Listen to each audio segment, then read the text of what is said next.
Hi folks, welcome to this episode of Verne's Misadventures. This episode I'm going to be upgrading an HP Pavilion DV5000, and this happens to belong to my in-laws. We're going to be adding another gigabyte of memory. It already has one. We're going to add another one. I've installed Windows 7 on this. I'm experiencing some trouble getting the drivers I need. So, I don't have any audio on it. So, as a workaround for that, I also installed Verne OS, which is a Linux distribution. So, idea will be that they can use this Windows 7 for things like updating their GPS or whatever else they need to do that you can only do with Windows. And for their multimedia, web surfing, whatnot, else, they can do the Verne OS. At least that's the plan. So, yeah. So we're going to be doing the memory upgrade. And when that's finished, I'm going to also increase the size of the swap partition in the Linux distro. So, I mean, if you have one of these old laptops and you're still using strictly Windows, then you can stop watching unless you're interested. You can stop watching after we button it up, and you can see how you can upgrade your memory. If you're interested in the rest of it, then you're more than welcome to follow along. So what we're going to be doing is we'll start with the memory upgrade, and then we will jump into resizing the partitions. So hey, here we go. So what we're going to do is a simple memory upgrade. I was able to get another gig of RAM. I sourced it on eBay for about $8, I think it was. So we're going to be putting this memory module in here. We'll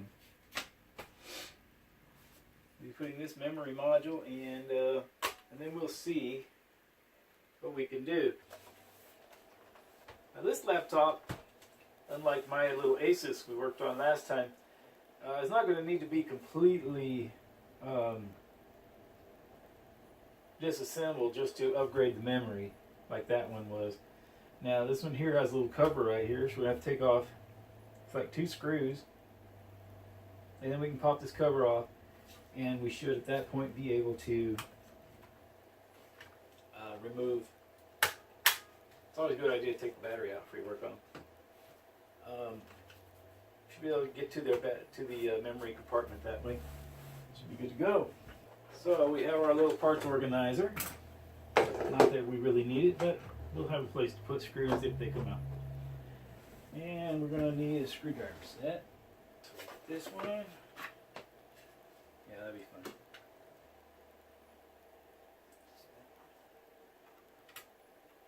Seems to fit better. Okay. So yeah, we take these 2 screws out right here, and they stay with the cover, so that's a good thing. Alright, pop that off of there, and there's your cover. Now we got 2 little screws right here. They got to come out, and this little metal cover covers up the memory.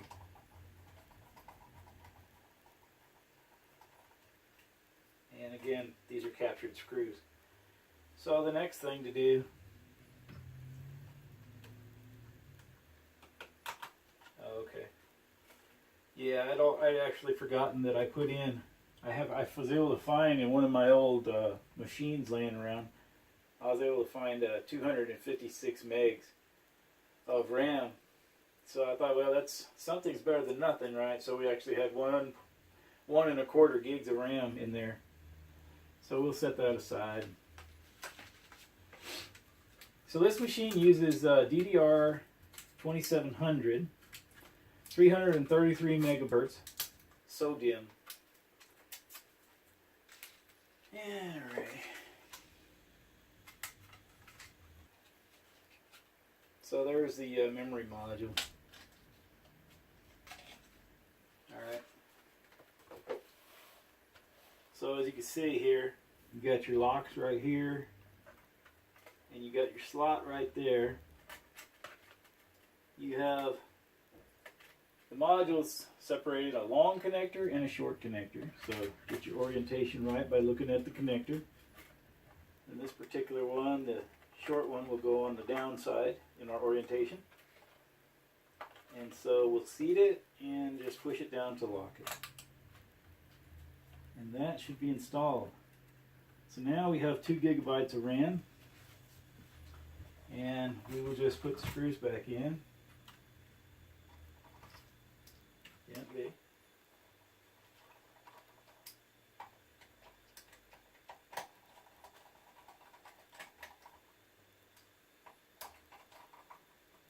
Okay, and put the cover back on.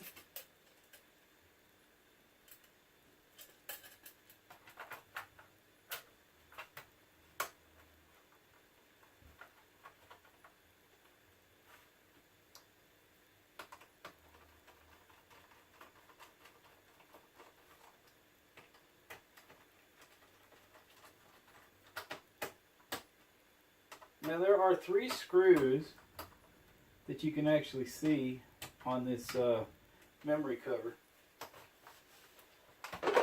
Only 2 of them need to be removed. These 2 here, and there's a little picture of a little memory module by each screw. This other one is for the DVD player, CD player, DVD player.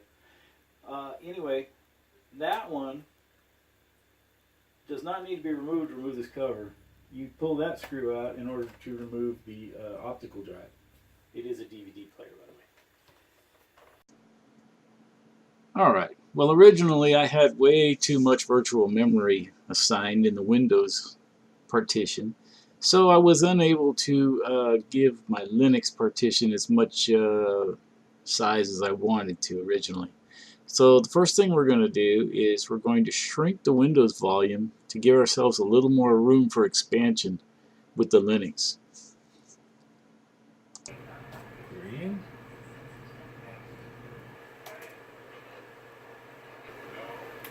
Alright, well it looks like it's willing to give up 12.5 gigs. We'll take it. So with that done, we can actually go ahead and get restarted. Now we're going to restart into a live disk. So, yeah, I guess I got to get one, don't I? We'll use Ubuntu Mate.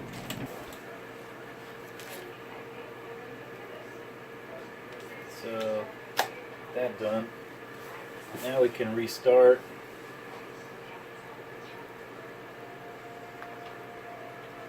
And run the live disk.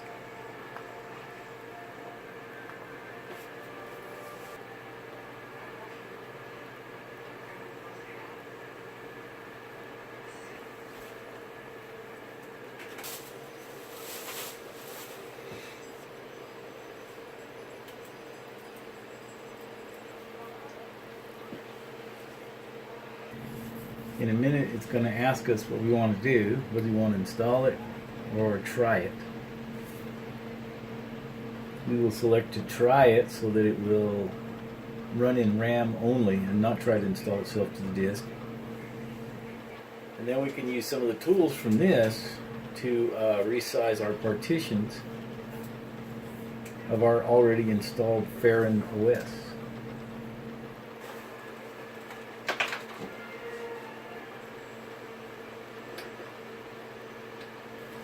Alright, so our live disk had loaded up to the point where we're going to select what we want to do. What we're going to do is select try Ubuntu Mate, and this will run it as a live session, meaning that it will run in RAM, and we'll be able to make changes to our hard drive because it will not be mounted. So we wouldn't be able to do this from Verne OS because the partitions would be mounted, and you wouldn't be able to do anything with them. So as a live disk, it's running independently of the hard drive, And so we should be able to, without a problem, resize our swap and our main partitions. Right, we are operational. Alright, close. So under applications up here at the top, we're going to go to System Tools, and from there we will choose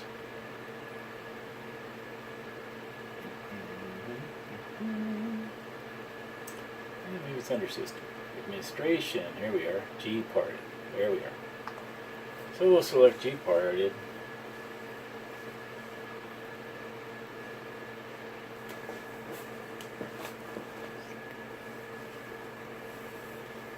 Alright, in our partitions over here,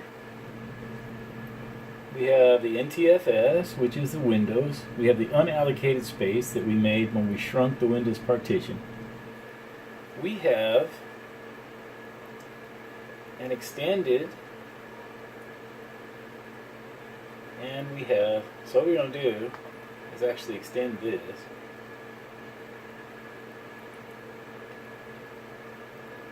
Yes. So let's see here. So we'll select that, and then we'll right click to, I guess we're not, never mind. Probably can't do anything with it because this swap is active right now. So let's swap off.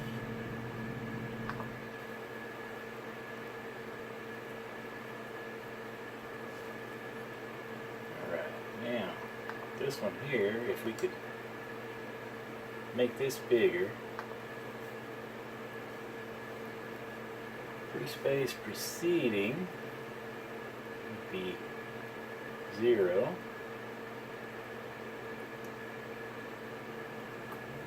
Okay, so we're going to actually just drag this to the edge here. Size move. Okay.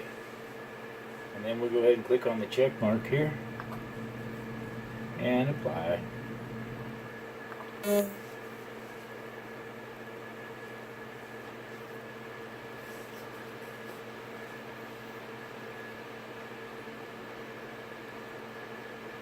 Okay, so now it's going to rescan and let us know what we got here. Okay, now our unallocated space is within the extended partition here. So what we can do is resize our SDA5, which is where our Verne OS is located. So what we do is we go right click. We want to add another 0.75 gigs here. So we're going to resize, move, and we'll change this to 0.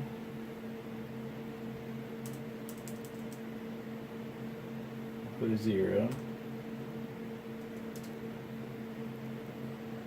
Alright.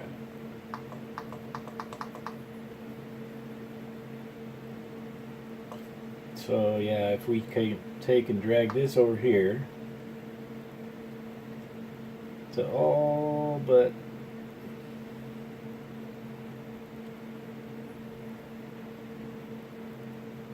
there we go. That's close enough. And then we'll resize.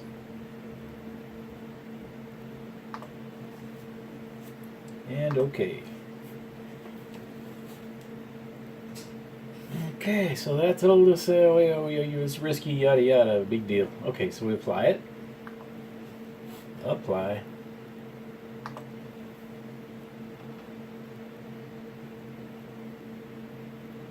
And so it will work its magic for a minute.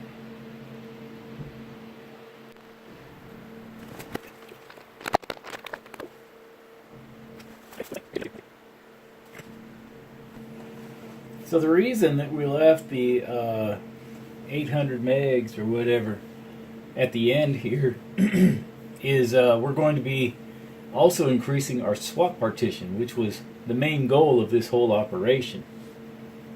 So what we'll do is first we'll resize the main partition, and then we'll have a little more room for applications, updates, all that good stuff, and then to increase our swap,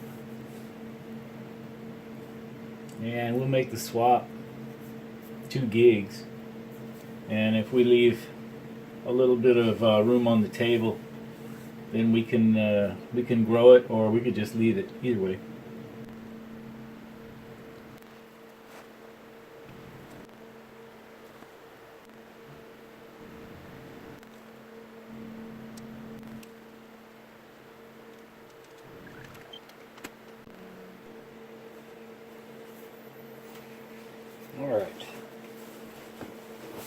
Alright, so it appears that has finished.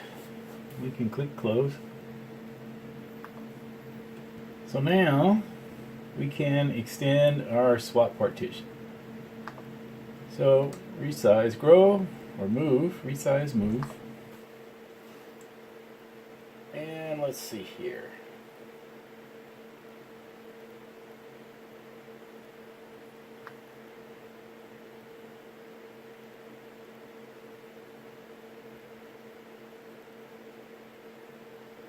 Let's just run with it, 2080. I was shooting for 2048, but that's alright. 2080 will work just as good. And we will go. Okay. And we click on the check mark to make it happen. And click apply. Here we are. Okay, we're not going to worry about those warnings because that was a swap partition and there was no data in there that we really needed. That's like temporary storage.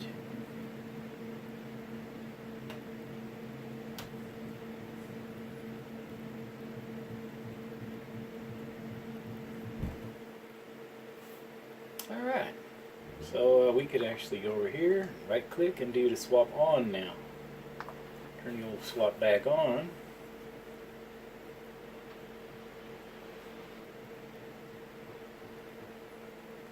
Alright, so that's done. We can shut down and reboot into our Linux and see if we broke it or if everything's lovely. So we'll restart.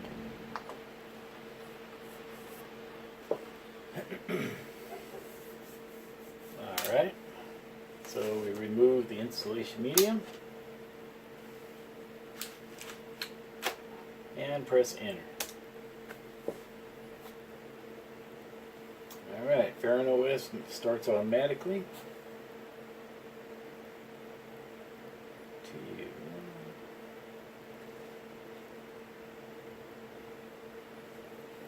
Alright, so here comes Verne OS. Alright, we're going to put our password.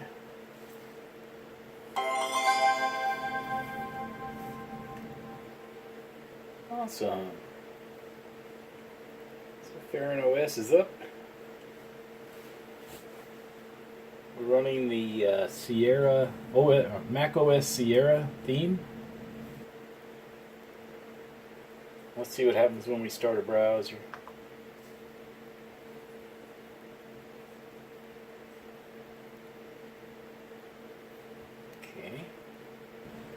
Alright, that worked. So let's see about Office. How's that look? How's that launched now?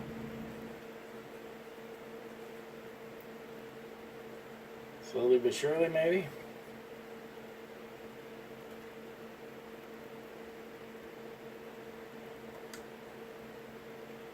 And we go to Settings.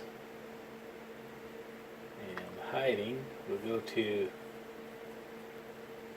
IntelliHide. And close. There we go. So it pops back up when we mouse down, but it's gone when we don't want it. Meanwhile, if we just come out here, it's right there.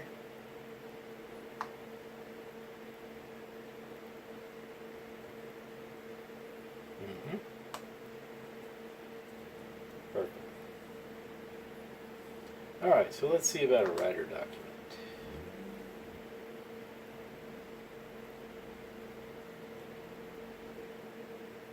Not impressive, but usable.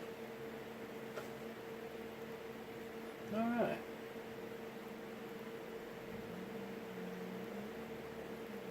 Let's close this and try one of the other ones. What about a presentation?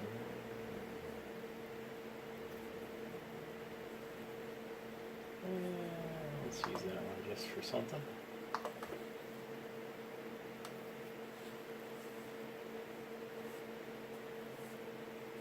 Yeah, not bad. Okay, close that. Here's our welcome screen. There it opens.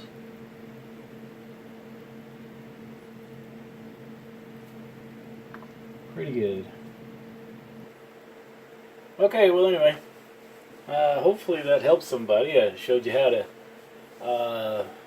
shrink a volume in Windows, make some more room for your Linux partition, how to resize your Linux partition, how to resize your swap.